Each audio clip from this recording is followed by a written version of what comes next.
우리가 항상 세종대왕님을 나라의 성군으로 그렇게 받들어 모시죠.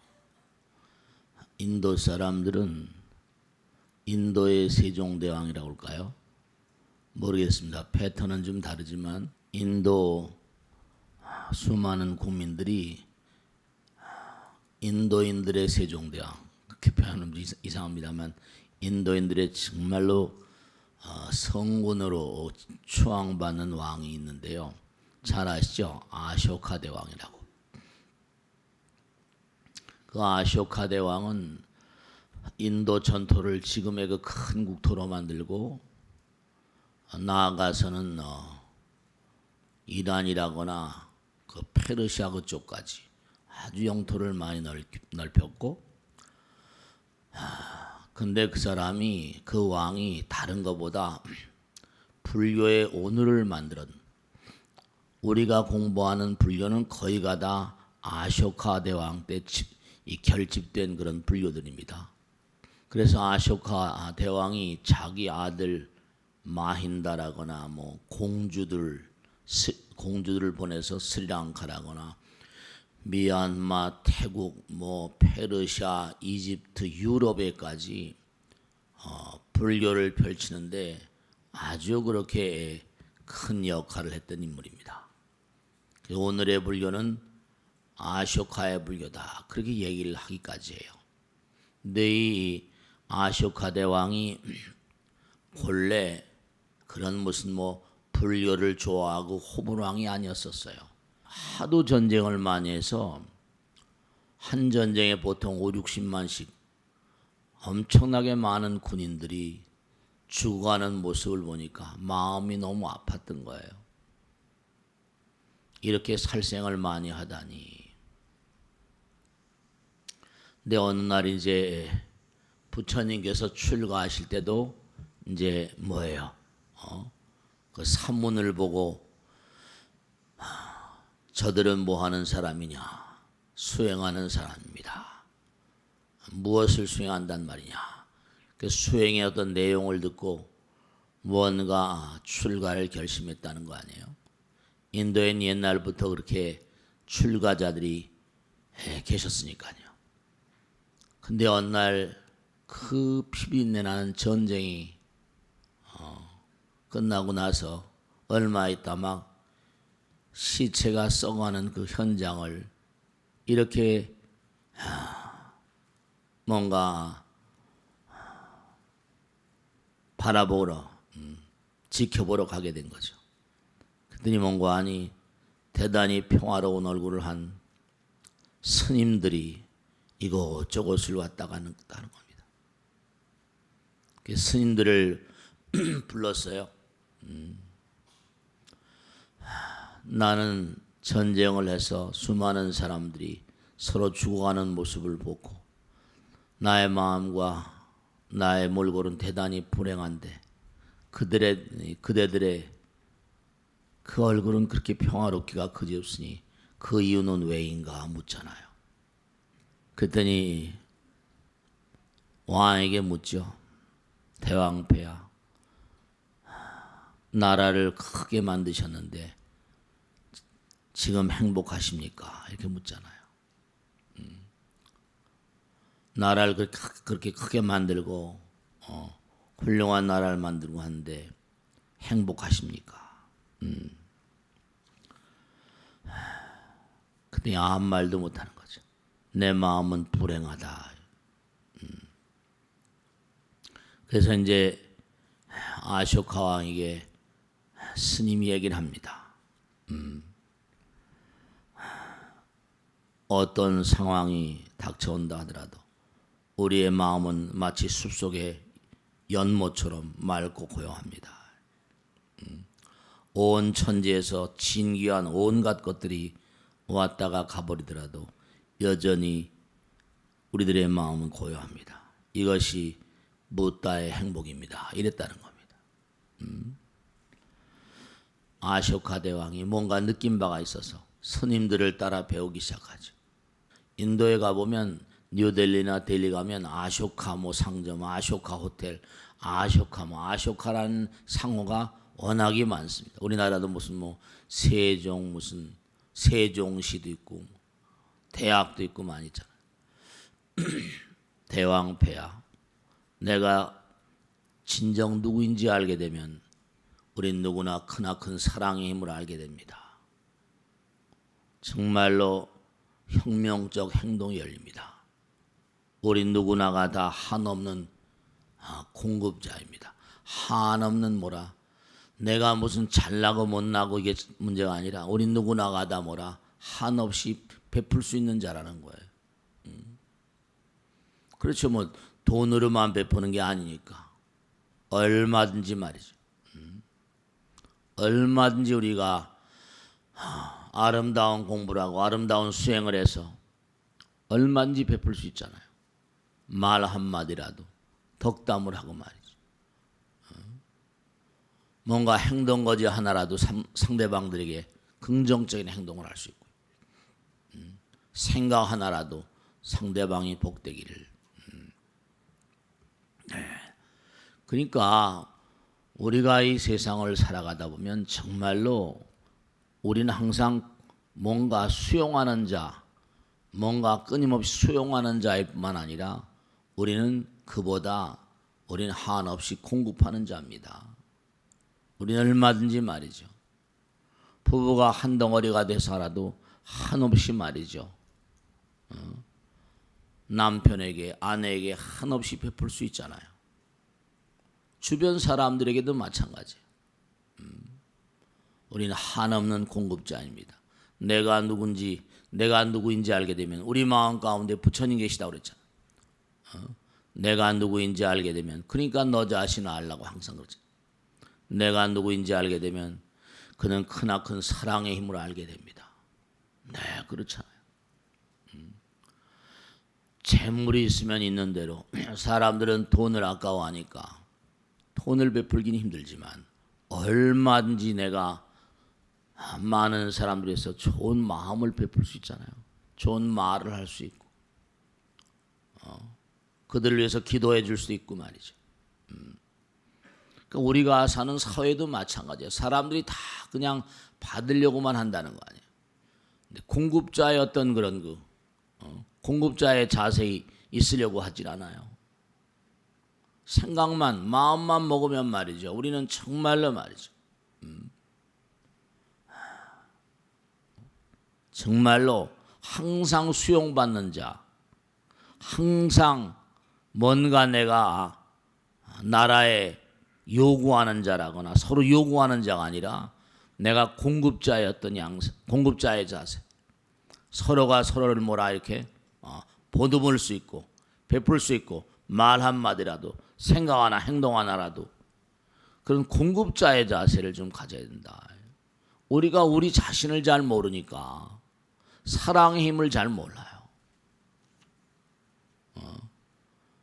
우린 수용자라기보다 수용자인 측면도 있지만 우린 무한한 그런 그 사랑을 펼칠 수 있는 공급자의 어떤 그런 보살의 어떤 부처님께서 항상 하신 말씀이 보살의 마음을 펼쳐야만 된 존재들이다. 그래야지 우리 모두가 다 행복해지죠. 보살의 마음을 그러니까 요즘에 우리가 뭐 생전 예수제를 한다 그럽니다. 그것도 다른 게 아니라 엄마 아버지가 아이들을 잉태하잖아요. 경제 수생경 같은 데 경전에 보면 아이들이 이렇게 나온 말이죠. 예를 들어 씨를 뿌려봐요. 씨를 뿌리게 되면 씨가 자라나는데 잡초가 막 옆에 막 있고 막 그러면 어떻게 돼요? 그 씨가 잘 자라나요? 못 자라나요? 못 자라나잖아요. 그러니까 뭐냐면 이른바 말한 복중의 아이가 복중의 아이를 위해서라도 뭔가 하니 생전에 닦아야 된다. 애가 뱃속에 있을 때도 그 엄마 아버지는 애들의 미래를 위해서 공덕을 미리 져야 된다. 생전 예수해야 된다. 애들을 위해서도 복중의 아이를 위해서도 뱃속에 있는 아이들을 위해서도. 왜냐하면 그 씨가 떨어져서 자라는데 잡초가 많고 막 여러 가지 뭔가 해충들이 많으면 그게 자랄 수가 없잖아요.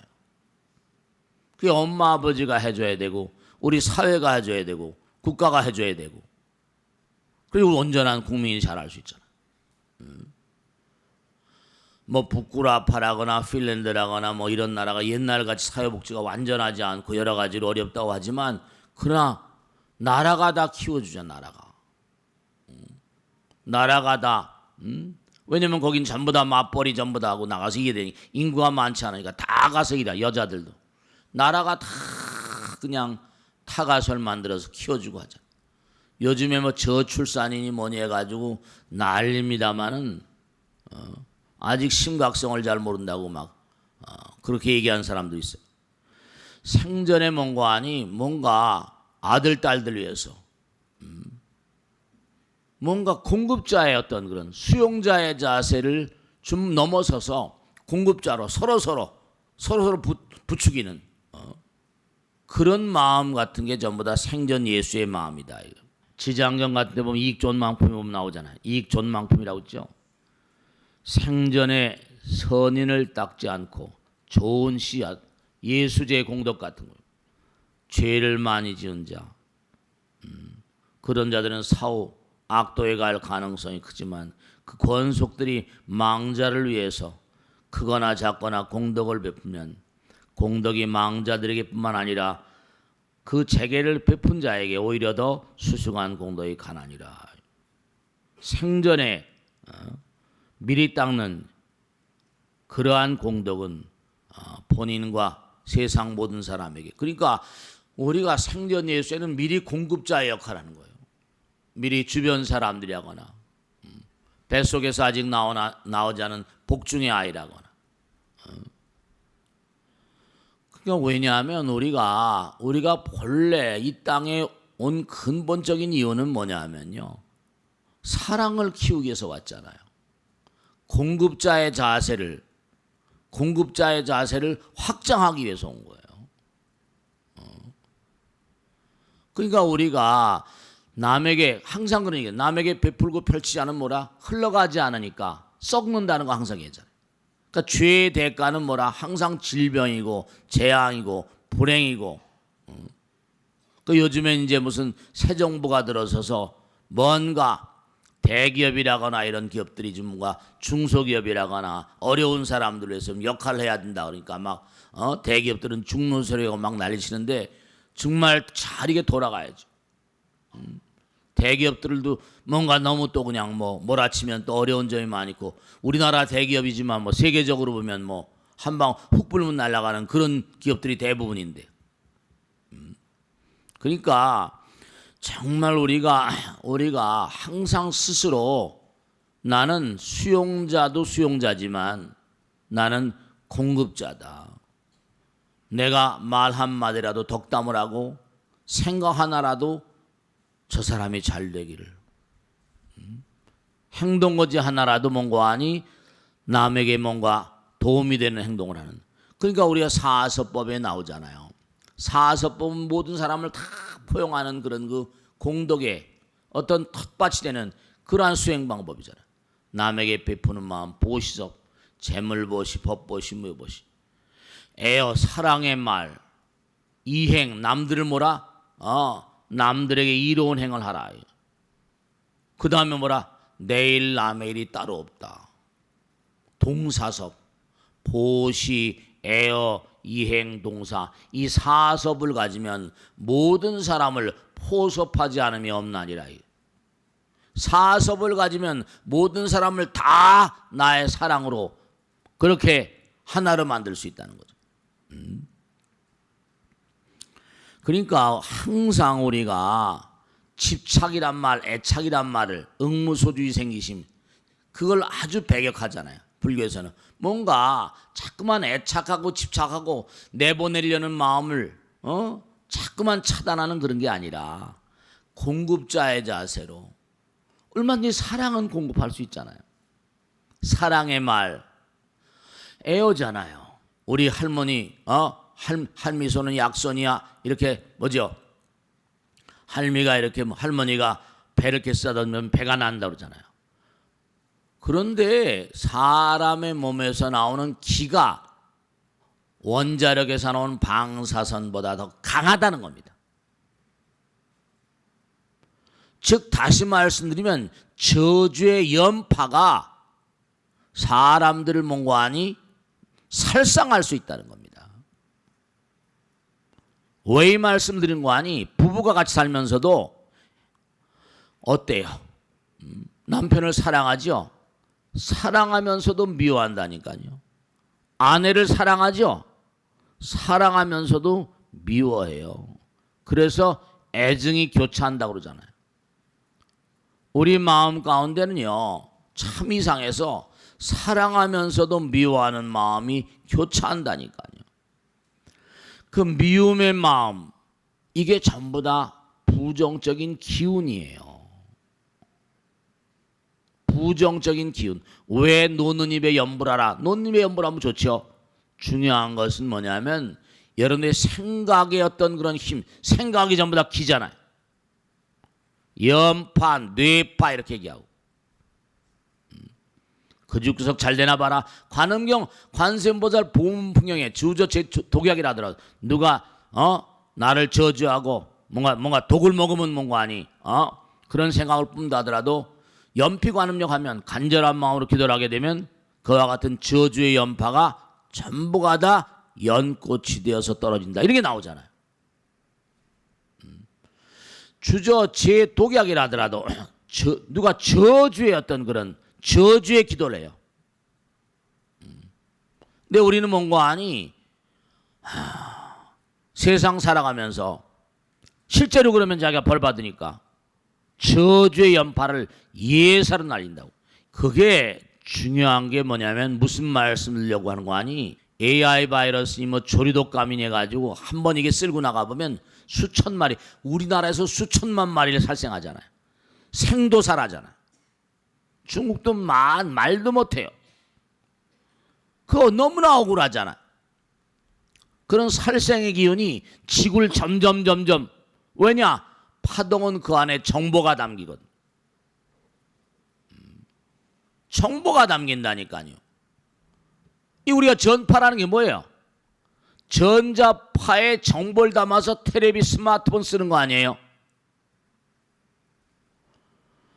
그러니까 전파, 연파, 뇌파, 음파 전부 다 파동에 정보를 담는 건데 이른바 수천만 마리를 한꺼번에 살도살 해버리면 그 기운이 매년마다 연례 행사예요. 그 기운이 말이죠. 부정적인 기운이.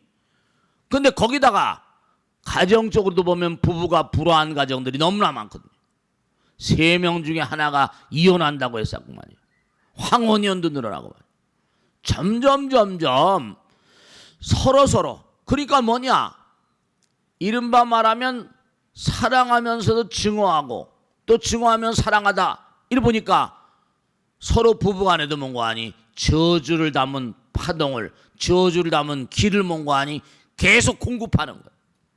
그런 건 잘 공급하면서 말이죠. 사랑의 기운을 공급해야 돼요. 정말로 말이죠. 인류가 살아남기 위해선 공급자의 자세를 회복해야 되는데 뭘 공급해야 할까? 정말로 사랑의 기운을 공급해야 돼. 그러니까 천년만년 묵은 깜깜한 방에도 등불을 들고 들어가면 어둠이 쓰러져 사라져 버린다고 그러잖아요. 그러니까 우리가 정말로 수용자의 자세도 중요하지만 우리가 무한한 사랑의 공급자다. 우리 마음 가운데 퍼내도 마르지 않은 사랑의 바다가 있다. 기는 방사능보다 훨씬 강하다는 게 지금 조사 결과에 나와 있다니까요. 그러니까 여러분들이 정말로 꼭 생각하셔야 될 게 부부가 지금 하나로 살잖아요. 옛날 말씀에 그런 거 있죠. 제가 가만히 관찰하는데 여러분 보세요. 남편들은 매일 나가서 일하고 열심히 일해서 돈 벌어오는 게 그들의 일이고요. 내 아내는 집에서 가족들을 잘 관리하고 뭔가 남편을 위해서 아들 딸들 끊임없이 기도하고 정진하고 그게 그들의 일이잖아요. 그 옛날 말씀에 그런 게 있죠. 여자 말 들으면 손해 볼 것이 없다. 그런 얘기 있어 없어요? 그런 얘기 있어 없어요? 뭘 잘 모르는 것 같아 이 거사들이. 여자 말 잘 들어 손해 볼 거 있다고 그래야 한 거예요. 이게 실제로 조사를 해보니까 실제 사실이더랍니다. 실제로 사실이더래요.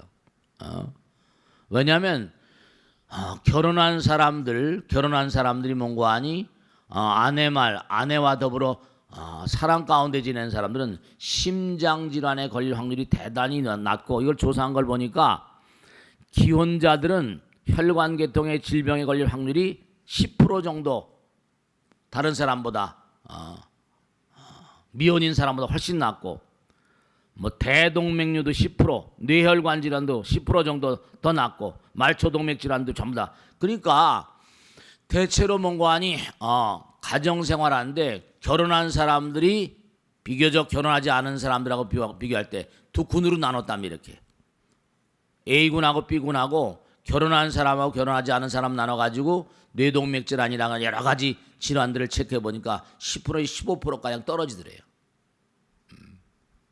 그러니까 아내 말을 잘 듣는 게 뭔가 건강에 도움이 된다는 게 실제로 말이죠. 카네기 멜론 대학에서 수한 걸 보면 말이죠. 결혼 생활을 성실하게 임하는 그런 가정 생활하는 부부들은 말이죠. 스트레스 호르몬이 코티솔 농도가 훨씬 낮더라는 겁니다. 코티솔 스트레스 호르몬이죠. 570명을 타액을 조사했더니 24시간 동안 1시간마다 채취했더니 그 코티솔 농도가 이른바 기혼자하고 미혼자라니까 미혼자가 25% 이상 높더래요. 그러니까 그만큼 아내가 완화시켜주는 그런 그 측면이 있는 게 분명하다고 나와 있고. 그러니까 우리가 삶을 살아가면서 서로 사랑의 공급자로 좀 살아야 돼. 사랑의 공급자로.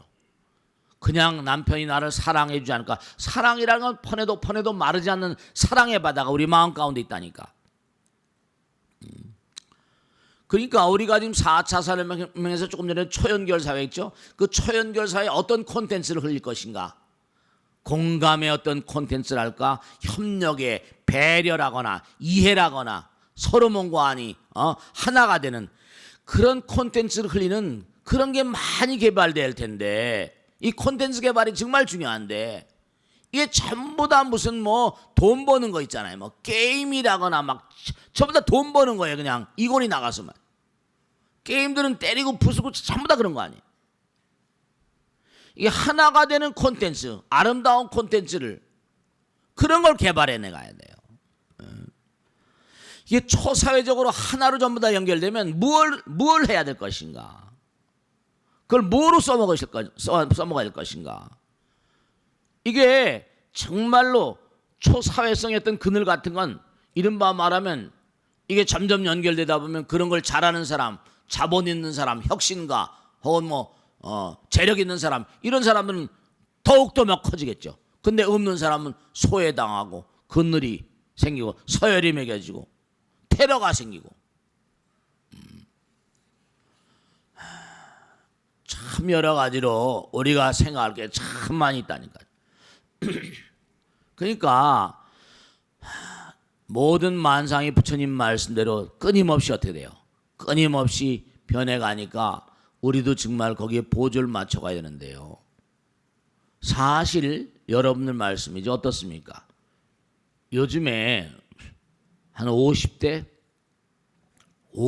연령층 그 정도 되면 어떻게 되는 거 아니? 컴퓨터를 별로 다룰 줄 모르거든요.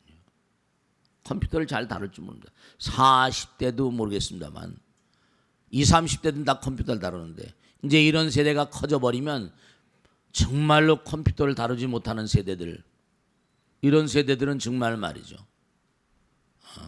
컴퓨터를 알고 뭔가 전 세계에 연결되는 마음 같은 거, 이제 점점 뭔가 시대가 달라지니까.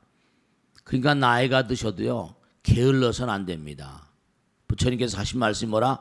게으르지 말라. 부지런히 정진하라. 그러니까 우리가 아무리 나이가 들어도 수행자의 모습은 절대로 놓치면 안 돼요. 분명히 불교의 역할이 있을 거예요. 뭔가 여러분들이 이 세상을 살면서 아무리 문명이 발달한다 하더라도 수행자들의 모습은 보기가 좋잖아요. 그 자체로 사람들이 감동을 주니까. 그러니까 정말 아무리 세상이 빨리빨리 발전해 나간다 하더라도 여러분들이 부처님 말씀대로 게을러서는 안 돼요. 그러니까 항상 나는 누구인가. 그게 이제 who am I 이먹고 우리가 항상 화두를 챙기는 거잖아요. 우리가 화두는 바로 뭐죠? 화두는 끊임없이 나를 깨달아가는 작업이에요. 어떤 분이 저한테 묻더라고요. 스님, 불교는 깨달음이 근본인데 깨닫지 못한 사람들은 그럼 어떡합니까? 불교를 제대로 못할 거 아닙니까? 제가 분명히 지난번에도 중국반에서도 얘기하고 분명히 말씀드렸는데 여러분 저 꼭 생각할 게 있습니다. 이제부터 중요한 걸 말씀드리는데 불교는 말씀이죠. 깨달음이 정말 중요해요.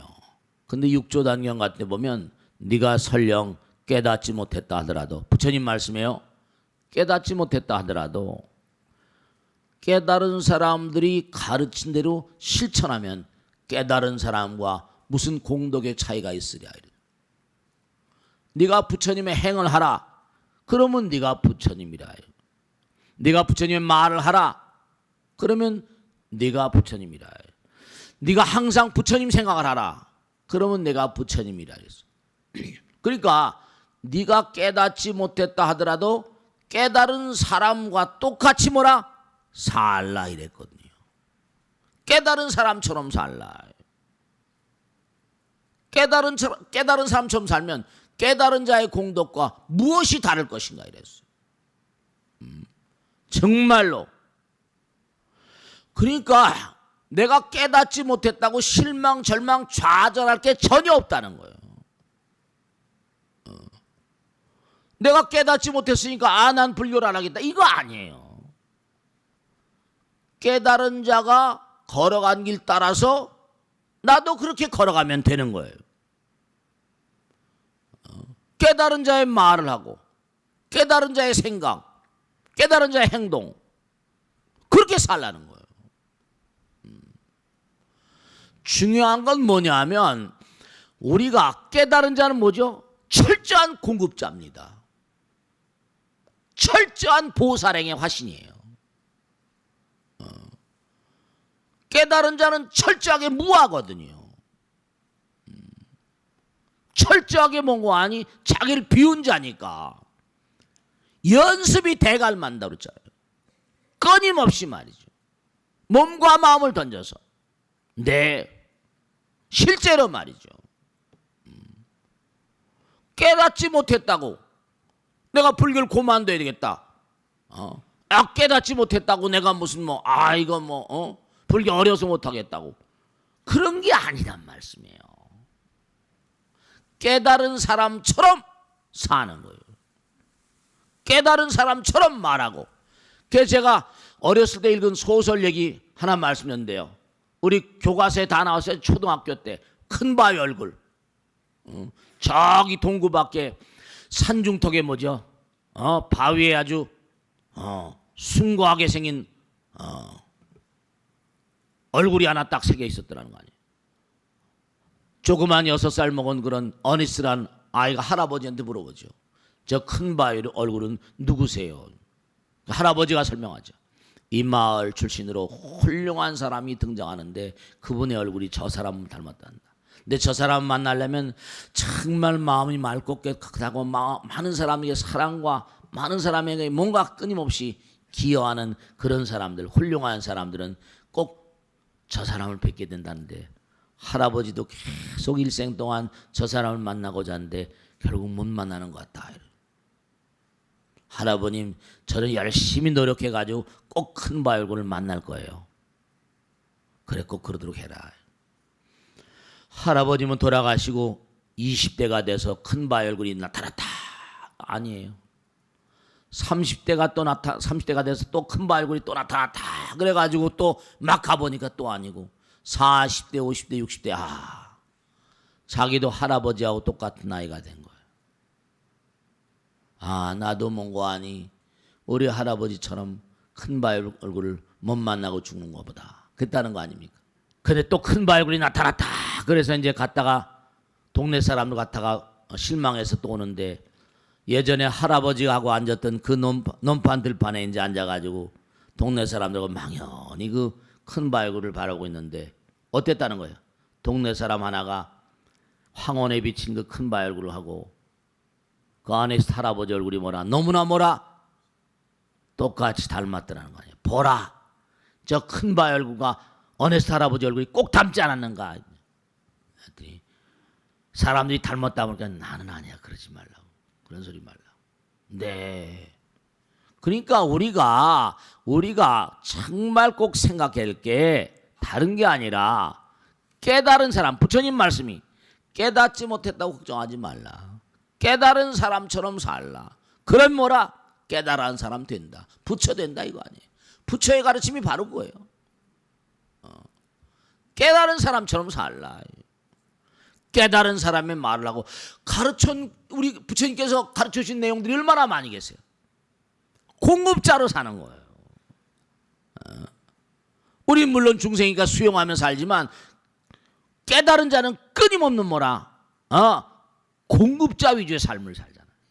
사랑 위주의 삶을 살고 무아의 삶을 살고. 네 그렇습니다. 그래서 항상 부처님께서나 위대한 현철들이 너 자신을 알라 그래. 너 자신을 알라. 넌 한없는 뭐라 공급자다. 넌 수용자에 지나는 그런 존재가 아니다. 그러니까 결국은 뭐냐면 아무리 무슨 4차 산업혁명이다 뭐다 한다 하더라도 인간의 어떤 그런 근본은 뭐라 진리를 통찰한 일이잖아요. 그리고 뭔가 마음 가운데 영원을 끊임없이 향하는 마음, 이 순간이 바로 영원을 깨닫는 거잖아요. 그러니까 계속 이 순간순간 공급자로 살면 네 순간순간 내가 뭘 할 수 있는가. 네 그렇습니다. 그러니까 우리가 삶을 도모하면서 정말 생각하는 것이 어떻게 하면 내가 공급자로 살 수 있는가. 사랑의 공급자. 그게 그 사람의 진가예요. 그 사람이 이 땅에 온 근본적인 목적에 충실한 자라고요. 깨달은 사람처럼 살라. 우리 인간의 두뇌는 참으로 묘해가지고 요즘에 연구하다 보면 요즘에 대뇌 생략을 연구 많이 하잖아요. 왜냐하면 인공지능이 전부 다 두뇌와 관계 있으니까. 참 이상한 게 우리가 스마트폰을 쓰더라도 어떻습니까? 스마트폰을 쓰더라도 자꾸만 뭐라 불필요한 건 사라지잖아요. 그죠? 불필요한 정보를 넣을 필요가 없잖아요. 그러니까 우리 인간의 두뇌 가운데도 참 중요한 거예요. 왜 깨달은 사람처럼 살아야 되는 거 아니? 내가 무엇이 불필요하다 이렇게 생각하는 것들이 점점 뭐라 스마트폰의 정보가 사라지더라는 겁니다. 두뇌도 마찬가지예요. 내가 자꾸만 깨달은 사람처럼 살면 깨달은 사람의 정보가 몸과 마음에 쌓여서 점점 그렇게 돼간다는 거예요. 그러니까 우리가 무엇을 기억하는지가 그 사람이 무엇을 망각하는가 이걸 알 수 있는 바로미터라는 거예요. 무엇을 기억하는지가 그가 무엇을 망각하고 있는가 이거를 말해준다는 거예요.